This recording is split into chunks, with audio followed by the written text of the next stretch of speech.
Gold trusted gold buyers తాకట్టులో ఉన్న బంగారాన్ని విడిపించి ఈ రోజు ఉన్న మార్కెట్ ధరకే కొనబడును. మరిన్ని వివరాలకు సంప్రదించండి 7771077720. నమస్తే, వెల్కమ్ టు ఆర్టీవీ. ముగ్గురు యువకులు కలిసి లిఫ్ట్ అడిగిన ఒక వ్యక్తిని అయితే అతి దారుణంగా ఈ ఘటన హైదరాబాద్లో చోటు చేసుకుంది. సో ఆ యువకులు ఎవరైతే ఉన్నారో సో ఆ వ్యక్తుల పేర్లు మహమ్మద్ జునైద్, సుమారుగా అతని వయసు 18 సంవత్సరాలు, అండ్ మరొక వ్యక్తి షేక్ సైనుద్దీన్ 18 సంవత్సరాలు, మణికంఠ 21 సంవత్సరాలు, మరో బాలుడు కూడా ఉన్నాడు. సో అతనికి సుమారుగా 16 సంవత్సరాలుగా తెలుస్తూ ఉంది. సో ఈ వ్యక్తులు ఎవరైతే ఉన్నారో రాత్రి అల్లా చిల్లరగా తిరుగుతూ వారిపై పలు పోక్సో కేసులు కూడా ఉన్నాయంటూ కూడా పోలీసులు చెప్పడం జరుగుతూ ఉంది. సో ఈ సంఘటనలో ఎల్బీ నగర్ నుంచి వీరు రాత్రిపూట కార్లో తిరిగేటప్పుడు మురళీకృష్ణ, సుమారుగా అతని వయసు 40 సంవత్సరాలుగా తెలుస్తూ ఉంది. సో ఆ వ్యక్తి ఎల్బీ నగర్ నుంచి ఒక లిఫ్ట్ అడగడం జరిగింది. సో లిఫ్ట్ అడిగిన క్రమంలో అక్కడి నుంచి వచ్చే క్రమంలో మధ్యలో వీరు ఒక హోటల్ దగ్గర ఆగి టిఫిన్ చేసేటప్పుడు వీరు ఆల్రెడీ అప్పటికి మద్యం సేవించి గంజాయి సేవించి తూలుతూ ఉన్నారు. సో ఆ కారు ఎక్కిన ఈ వ్యక్తికి ఒక ప్లేస్లో టిఫిన్ చేయడానికి అయితే ఆగడం జరిగింది. సో ఆ ప్లేస్లో ఆగినప్పుడు చట్నీ ఏదైతే ఒలికి ఆ వ్యక్తులు వాళ్ళ మీద పడిపోవడం జరిగింది. మా మీదనే చట్నీ వేస్తామంటే ఆ యువకులు ఆ వ్యక్తిని మురళీకృష్ణ కారులోకి లాక్కెళ్ళి విచక్షణ రహితంగా కొడుతూ దాడి చేస్తూ అక్కడి నుంచి కారులోనే పిడిగుద్దులు గుద్దుతూ అతన్ని నరకయాతన చూపించారు. 2 గంటల పాటు కారులోనే తిప్పుతూ.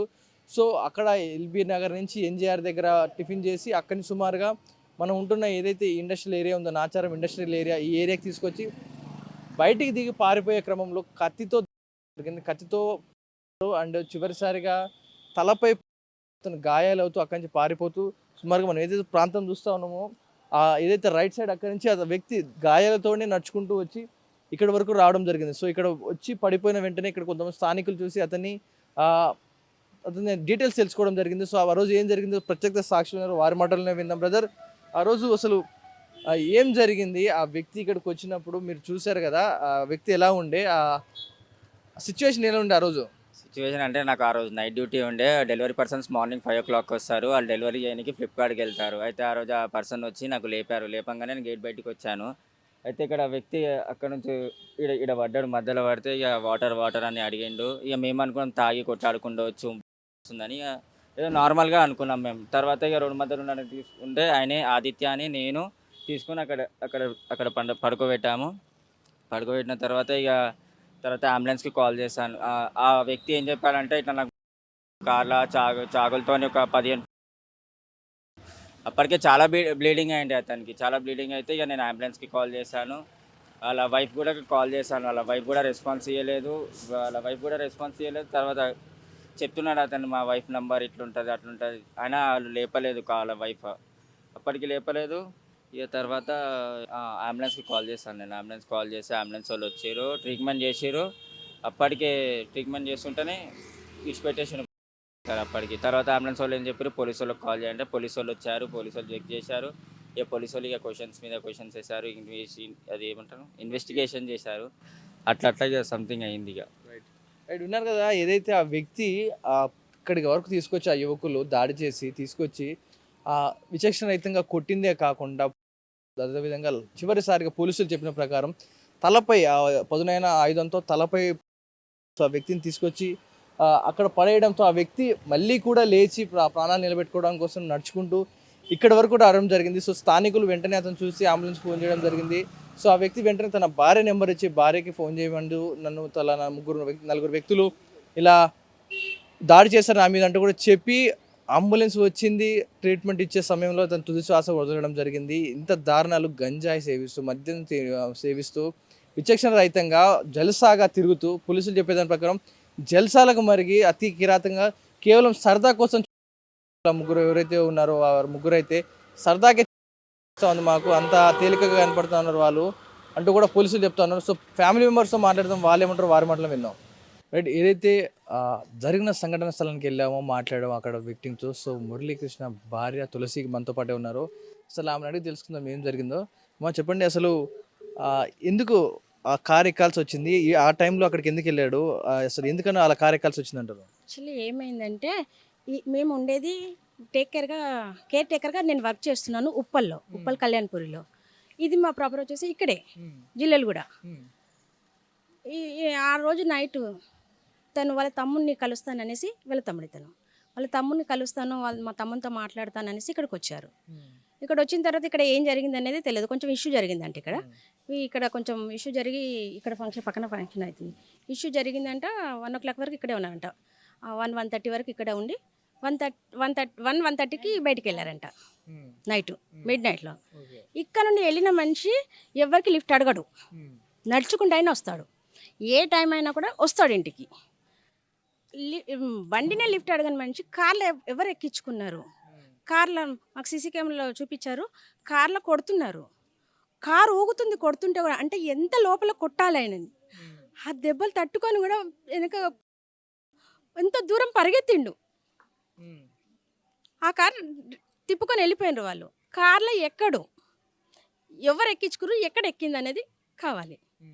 మళ్ళీ అంత దారుణంగా కారణం ఏంది? ఎందుకంటే మీ ఇక్కడ మొత్తం కంప్లీట్గా మీరు ఎంక్వైరీ చేసుకోవచ్చు. మురళీకృష్ణ ఎట్లా ఉంటాడంటే ఎవరైనా చెప్తారు. ఇక్కడే కాదు, ఉప్పల్లో కూడా మీరు కనుక్కోండి. ఎక్కడ కూడా ఆయనకి రిమార్కు లేదు. అంత మంచిగా మాట్లాడతాడు, అందరితో కలిసిమెలిసి ఉంటాడు. వర్క్ ఉన్నప్పుడే బయటికి వెళ్తాడు, లేకుంటే ఇంట్లో నుండి బయటికి వెళ్ళాడు. వర్క్ ఉంటేనే పని చేసుకొని వస్తాడు సాయంత్రం, అంతే తప్ప ఇంకా బయటికి సామాన్యంగా వెళ్ళాడు. అట్లాంటి మనిషిని ఎవరు అంత కక్షపూరితంగా ఆయన అన్ని ఇట్లా పొడిచిండు. 8-9 అంత జరిగినాక కూడా తట్టుకొని ఆయన బయటికి అంతా వచ్చిండంటే ఆయనకి ఎంత పెయిన్ ఉండొచ్చు. ఇది ఎందుకు జరిగింది, ఈ రీజన్ తెలవాలి. వాళ్ళని మాత్రం వదలొద్దు.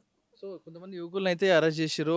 ఎవరైతే వాళ్ళు మద్యం సేవించున్నారో, వాళ్ళు గంజాయి తాగి ఉన్నారు ఆ బండిలో అని పోలీసులు చెప్తా ఉన్నారు. సో పోలీసులు మీకేం సమాచారం ఇచ్చారు వారి మీద? అంటే ఘటన స్థలానికి వెళ్ళినప్పుడు పోలీసులు మీకేం చెప్పారు వాళ్ళ గురించి అసలు?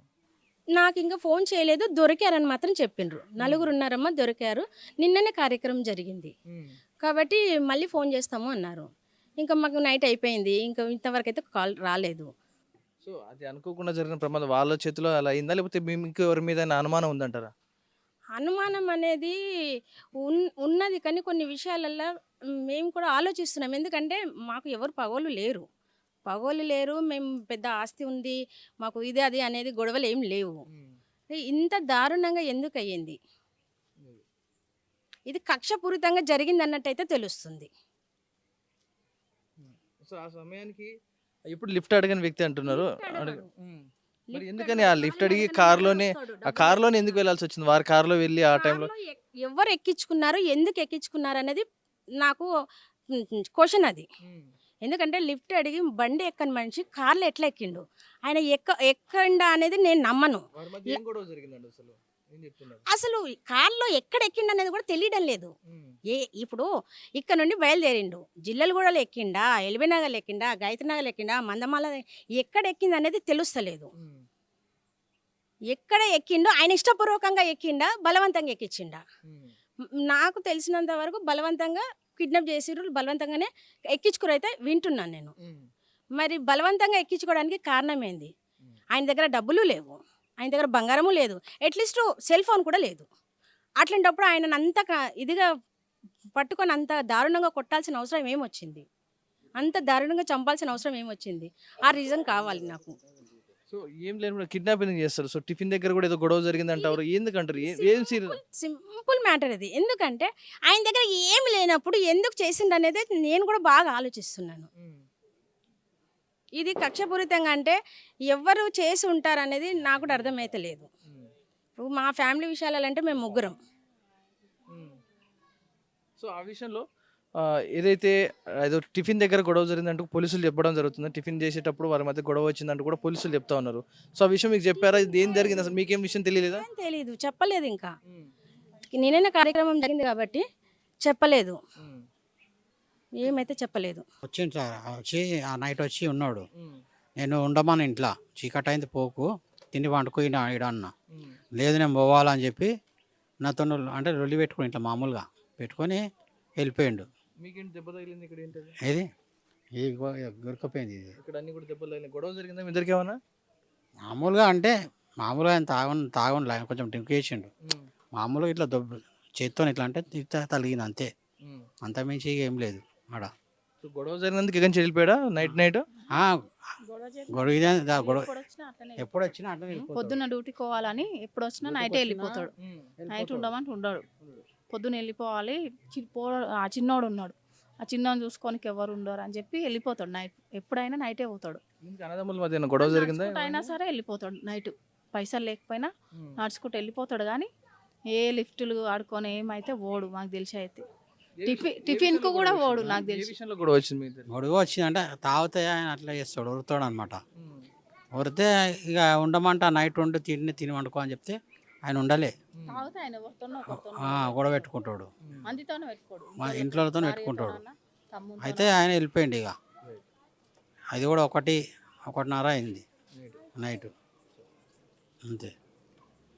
కుటుంబ కలహాలు కావు, మా కుటుంబం బాగానే ఉంటుంది, కుటుంబంతో గొడవలు అంటే రాత్రిపూట వచ్చాడు మాట్లాడాడు అండ్ ఇక్కడికి వచ్చినప్పుడు కుటుంబంతో మామూలుగా గొడవలు అవుతూ ఉంటాయి, వెళ్ళిపోతూ ఉంటాడు. నైట్ మళ్ళీ నెక్స్ట్ మార్నింగ్ మేము డ్యూటీకి వెళ్ళాలంటూ కూడా నైట్ ఇక్కడి నుంచి మురళీ కోసం వెళ్ళడం జరిగింది. వెళ్ళిన అతన్ని అసలు నిజంగా కిడ్నాప్ చేశారా? అట్లా ఈసారి ఒక్కసారి జరగలేదు అట్లా గొడవ. ఆయన ఒక్కసారి రావడం కాదు, ఆయన ప్రతిసారి నైటే వస్తాడు. ప్రతిసారి 2-3 గంటలకు కూడా పోతాడు నైట్. అట్లా ఎన్నో సార్లు వస్తాడు, కొట్లాడతాడు, తింటాడు, తాగుతాడు, పోతాడు. కానీ మొన్న వచ్చినప్పుడు కొట్లాడిండు. 1:30కి ఇడికించి వెళ్ళిపోయిండు పోతాను. మరి అట్లా ఆయన ఎవ్వరు ఏమనరు అసలు. ఎవరైనా లిఫ్ట్ తెలిసిన వాళ్ళు కూడా లిఫ్ట్ ఇస్తే తీసుకుపోయి వదిలిపెడతా అంటే పోడు అసలు. మరి అట్లా ఎట్లా జరిగిందో తెలియదు.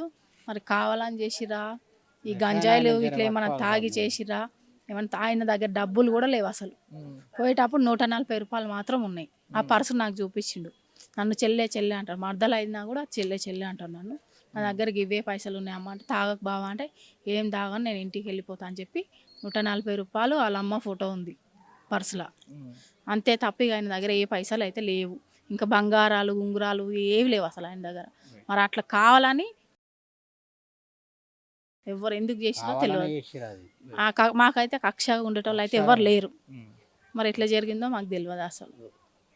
రైట్, ఇది కుటుంబం చెప్తున్న మాటలు. సో పోలీసుల కథనం ప్రకారం గొడవ ఇంకా జరిగింది, వారి మధ్య గొడవ జరగడం, మద్యం సేవించి గొడవ జరగడం, వారి మధ్యలో ఒక ఘర్షణ లాంటి వాతావరణంలో ఇది జరిగిందంటే కూడా పోలీసులు చెప్తా ఉన్నారు. సో కుటుంబం తరపున అయితే కూడా అతని దగ్గర ఎలాంటి డబ్బులు లేవు, ఆ టైంలో బంగారం కూడా లేదు. మరి ఇది ఎందుకు జరిగింది అనే దానిపై కొంచెం సస్పెన్స్ అయితే నెలకొనింది. సో ఇది ఇప్పటివరకు అప్డేట్స్. కెమెరామెన్ జాఫర్తో పవన్ వైద్య, RTV హైదరాబాద్. చరిత్ర సృష్టించినోడు ఇప్పుడు ఆ చరిత్రని తిరగరాయబోతున్నాడు. అబద్ధాల గోడల్ని బద్దలు కొట్టి నిజాలను రాగా మీ ముందుంచబోతున్నాడు. నిజమైన వార్తల కోసం వెంటనే డౌన్లోడ్ చేసుకోండి రా యాప్ని.